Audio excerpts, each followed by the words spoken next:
تصور کیجئے مکہ کی گلیاں خاموش تھیں لیکن دلوں میں طوفان برپا تھا۔ ایک شخص جو اسلام کا سب سے بڑا دشمن مانا جاتا تھا تلوار لیے نکلتا ہے۔ ارادہ تھا صرف ایک، محمد خاتم النبیین صلی اللہ علیہ وسلم کو ختم کر دینا۔ یہ کوئی عام شخص نہ تھا، یہ تھا عمر بن خطاب، قریش کا بہادر، سخت مزاج اور نڈر جوان۔ لیکن اسے خبر نہ تھی آج وہ تلوار لے کر جس مشن پر نکل رہا تھا وہی تلوار اسلام کے دفاع کا نشانہ بن گئی۔ راستے میں ایک شخص ملتا ہے، پوچھتا ہے کہاں جا رہے ہو عمر؟ عمر کہتا ہے محمد کو قتل کرنے جا رہا ہوں۔ وہ شخص چونکتا ہے، کہتا ہے پہلے اپنے گھر کی خبر لو، تمہاری بہن اور بہنوئی اسلام لا چکے ہیں۔ یہ سنتے ہی عمر کا چہرہ آگ بن جاتا ہے، غصے سے بہن کے گھر پہنچتا ہے۔ دروازے کے پیچھے قرآن کی تلاوت ہو رہی ہے۔ دروازہ کھولتا ہے، تلاوت رک جاتی ہے اور پھر ایک زوردار تھپڑ کی گونج، لیکن اگلے لمحے عمر کی نظریں خون آلود بہن کے چہرے پر جم جاتی ہیں اور پھر بہن کے الفاظ تاریخ کا رخ بدل دیتے ہیں۔ عمر، تم جو چاہو کر لو، ہم اسلام سے پیچھے نہیں ہٹیں گے۔ یہ جملہ حضرت عمر رضی اللہ عنہ کو ہلا کر رکھ دیتا ہے۔ قرآن پڑھنے کی ضد کرتا ہے۔ جب سورۃ طٰہٰ کی تلاوت اس کے کانوں میں پڑتی ہے تو دل بدل جاتا ہے، نفرت کی جگہ ایمان لے آتا ہے، اور پھر وہی عمر جو اسلام کا دشمن تھا دوڑتا ہے دار ارقم کی طرف۔ دروازہ کھٹکھٹاتا ہے، صحابہ رضی اللہ عنہ گھبرا جاتے ہیں، لیکن رسول اللہ فرماتے ہیں اگر عمر ہے تو خود آ جائے گا، اور اگر اسلام کے لیے آیا ہے تو اللہ اس کا خیر مقدم کرے گا۔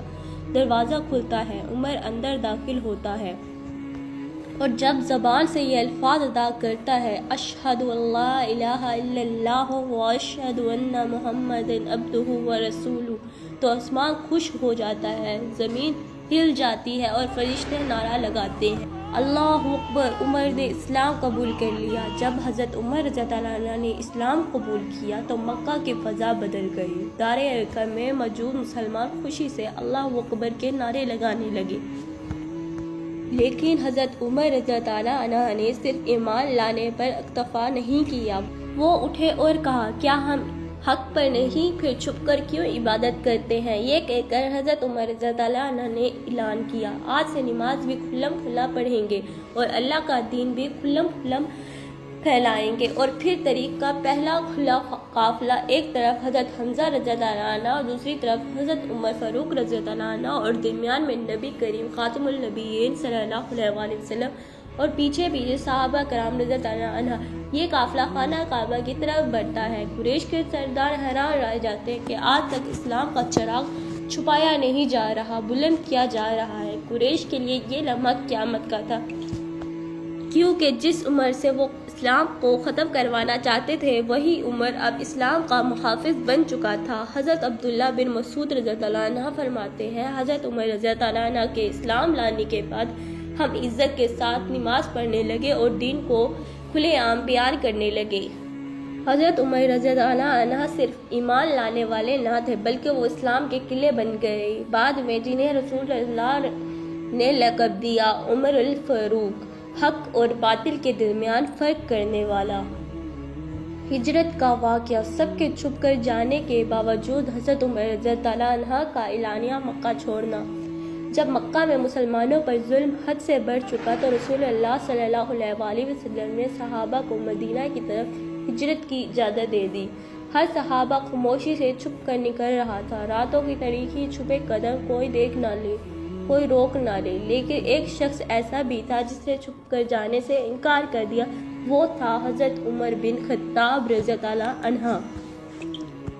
حضرت عمر رضی اللہ عنہ نے تلوار باندھی، کمان کندھے پر رکھی، تیر لٹکائے اور خانہ کعبہ کا طواف کیا۔ پھر قریش کے سرداروں کے مجمع میں کھڑے ہو کر اعلان کیا جس کو اپنی ماں کی گود سے محروم ہونا ہے، یا جس کا بیٹا یتیم ہونا ہے، یا جس کی بیوی بیوہ ہونا چاہتی ہے، وہ مکہ سے باہر آ کر عمر کا راستہ روکے۔ لیکن کوئی آگے نہ آیا، کوئی زبان نہ ہلا سکا، کیونکہ یہ صرف الفاظ نہ تھے بلکہ عمر کی ایمان کی للکار تھی۔ حضرت عمر رضی اللہ عنہ مدینہ کی طرف روانہ ہو گئے، نہ کوئی روکنے والا نہ ڈرانے والا، اور آج عمر کا یہ اعلانیہ قدم رہتی دنیا تک ایمان کی بحالی کی علامت ہے۔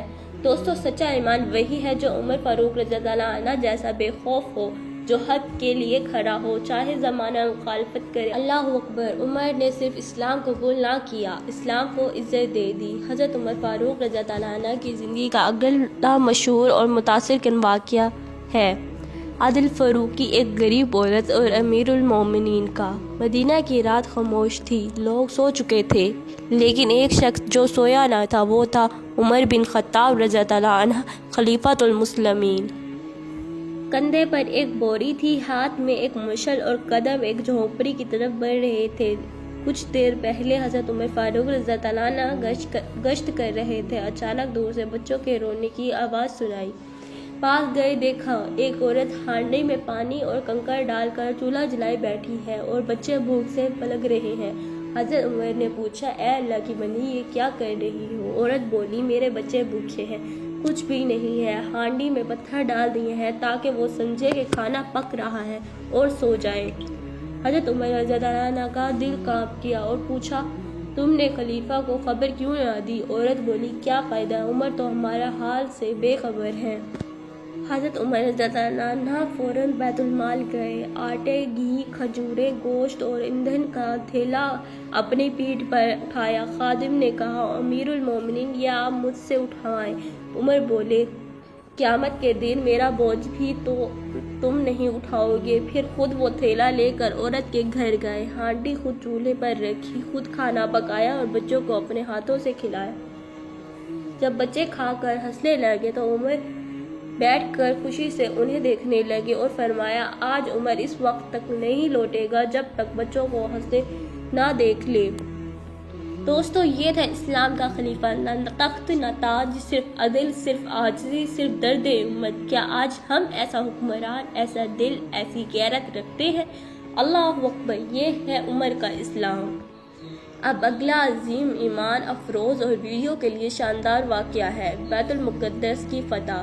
جب حضرت عمر رضی اللہ عنہ نے جوتے ہاتھ میں لے کر داخلہ لیا، یہ واقعہ نہ صرف عدل بلکہ عاجزی، عظمت، اسلام اور غیر مسلموں کے دل میں پیدا ہونے والے اعتماد کی زندہ مثال ہے۔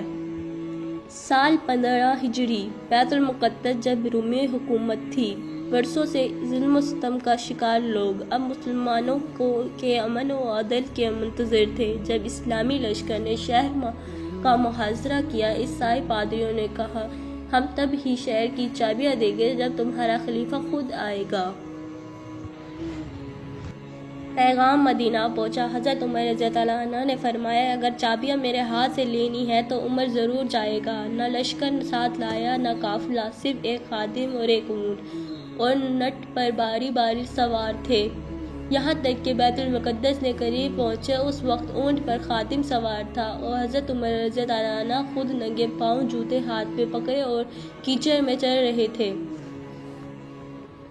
یا امیر المومنین، دشمن کے سامنے کمزور لگیں گے، سواری بدل لیں۔ حضرت عمر رضی اللہ عنہ نے غصے سے فرمایا، ہم وہ قوم ہے جسے اللہ نے اسلام کے ذریعے عزت دی، اگر کسی اور چیز میں عزت ڈھونڈی تو اللہ ہمیں ذلیل کر دے گا۔ پھر حضرت عمر رضی اللہ عنہ نے بیت المقدس میں داخل ہو کر چابیاں وصول کی۔ عیسائی پادری حیران تھے، ایسا خلیفہ، نہ تاج نہ تخت نہ تکبر، صرف انصاف اور صرف دیانت۔ دوستو، حضرت عمر رضی اللہ عنہ نے ثابت کر دیا، عظمت لباس یا شان میں نہیں، کردار، سچائی اور عاجزی میں ہوتی ہے۔ عمر آیا اور بیت المقدس نے چابیاں اسلام کے حوالے کر دی۔ عادل فاروقی کا کمال، جب حضرت عمر رضی اللہ عنہ نے اپنے بیٹے کے خلاف فیصلہ دیا۔ یہ واقعہ اسلامی عدل کا ایسا روشن چراغ ہے جو آج بھی دنیا کو انصاف سکھا رہا ہے۔ یہ تھا اسلام میں دور خلافت، جہاں عدل تخت پر بیٹھا تھا اور انصاف دربار میں نہیں دلوں میں بستا تھا، اور عدل کی سب سے بلند مثال قائم کی۔ امیر المومنین حضرت عمر فاروق رضی اللہ عنہ نے ایک مصری شخص مدینہ آیا، نہ کمزور نہ بزدل، اس کے ساتھ ہوا تھا ظلم اور وہ انصاف لینے آیا تھا۔ کہتا ہے، اے عمر، میں مصر کے گورنر محمد بن عمرو بن العاص کے بیٹے سے شکایت لے کر آیا ہوں۔ حضرت عمر فاروق رضی اللہ عنہ محمد بن عمر بن العاص کو بلا بھیجتے ہیں اور ان کے بیٹے کو بھی۔ عدالت سجی، سب حاضر، اور حضرت عمر نے کہا اے مصری، اب تو بھی وہی کوڑا، اسے مارو۔ مصری نے بدلہ لیا۔ پھر حضرت عمر نے گورنر مصر سے پوچھا تم نے ایک آزاد انسان کو غلام سمجھا تو کب سے لوگوں کو غلام بنانے لگے جبکہ ان کی ماؤں نے انہیں آزاد چنا تھا۔ یہ تھا عمر کا عدل، نہ رشتہ دیکھا نہ عہدہ، صرف حق دیکھا، بیٹے کو بھی نہ بخشا۔ دوستو، اگر آج عدل عمر جیسا ہو جائے تو نہ مظلوم روئے نہ ظالم بچے۔ اللہ اکبر۔ عمر نے صرف انصاف کیا، انصاف کو زندہ کر دیا۔ اب آپ کے لیے اگلا واقعہ لاتی ہوں جو نہایت جذباتی، عبرت آموز اور حضرت عمر فاروق رضی اللہ عنہ کے تقویٰ اور امت کا درد ظاہر کرتا ہے۔ قحط کا دور۔ یہ وہ وقت تھا جب مدینہ اور آس پاس کے علاقے شدید قحط میں مبتلا تھے۔ اناج نایاب، لوگ فاقوں پر مجبور اور بچوں کے بھوک سے سسکیاں گونجتی تھیں۔ مدینے کی گلیاں خاموش، شعلے بجھ چکے، ہر طرف بھوک، غربت، آنکھوں میں آنسو۔ لیکن خلیفہ کا گھر بھی خالی تھا کیونکہ وہ خلیفہ عمر بن خطاب رضی اللہ عنہ تھے۔ کسی نے دیکھا کہ حضرت عمر فاروق رضی اللہ عنہ کی جلد خشک ہو چکی تھی، چال میں کمزوری تھی۔ پوچھا گیا یا امیر المومنین، آپ خود کیوں کمزور ہو گئے؟ بیت المال میں تو کچھ گندم ہے، آپ کیوں نہیں کھاتے؟ حضرت عمر رضی اللہ عنہ نے جواب دیا آج تک رعیت گوشت اور گھی نہ کھائے، عمر بھی صرف زیتون کا تیل اور خشک روٹی کھائے گا۔ ایک دن دسترخوان پر گھی آ گیا۔ حضرت عمر رضی اللہ عنہ نے پوچھا یہ کہاں سے آیا ہے؟ خادم بولا صدقے کے مال سے نہیں، خالص خریدا ہے۔ حضرت عمر رضی اللہ عنہ نے فرمایا پھر بھی نہیں کھاؤں گا جب تک میری امت کا آخری شخص آسودہ نہ ہو، عمر کا پیٹ نہیں بھرے گا۔ یہ تھا خلیفہ وقت، اپنے ہاتھ سے روٹی توڑ کر زیتون کے تیل میں بھگو کر کھانے والا، نہ محل نہ خدمتگار، بس دل میں خوف خدا، آنکھوں میں امت کا درد۔ دوستو، آج کے حکمرانوں کو عمر بن خطاب رضی اللہ عنہ سے سبق لینا چاہیے۔ اصل قیادت وہی ہے جو بھوکے کے ساتھ بھوکا ہو۔ اللہ اکبر۔ عمر صرف حکمران نہ تھا، عمر ایک درد مند باپ تھا امت کے لیے۔ شہادت عمر، جب مسجد نبوی کا محراب لہو سے بھر گیا۔ یہ وہ لمحہ تھا جب زمین نے کانپ کر ظلم دیکھا اور فرشتے آسمان پر عمر کا استقبال کرنے کے لیے تیار کھڑے تھے۔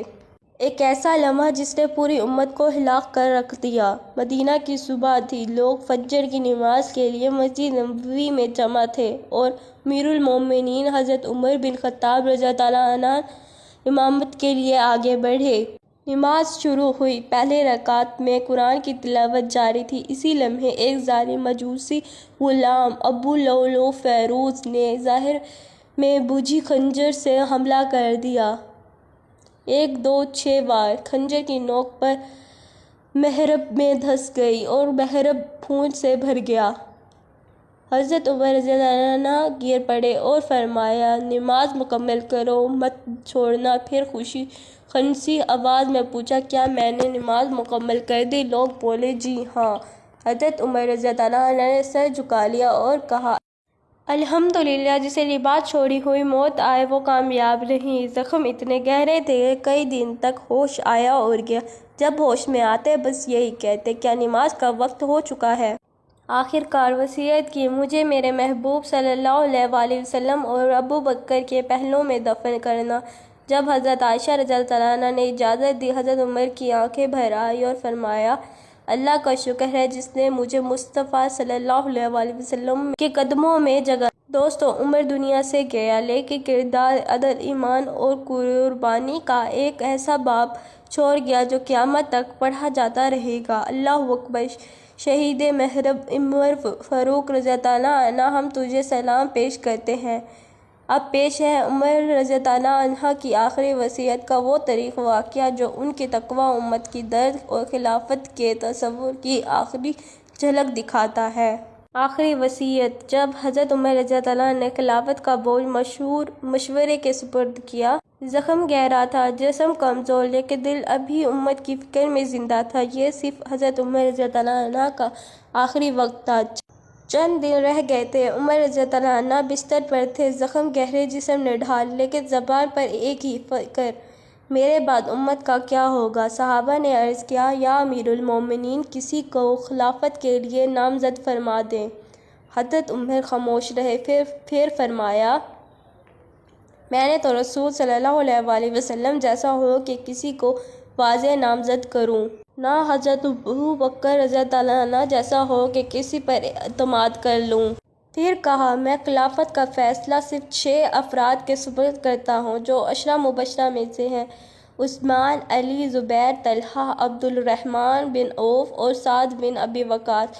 3 دن کے اندر فیصلہ کرو اور اختلاف نہ کرنا۔ حضرت عمر نے اپنے بیٹے کو قریب بلایا اور فرمایا، بیٹا، میرا حساب اللہ آسان کرے، میرے لیے رو مت، میری قبر مٹی کی ہو، سادگی سے مجھے دفن کرنا۔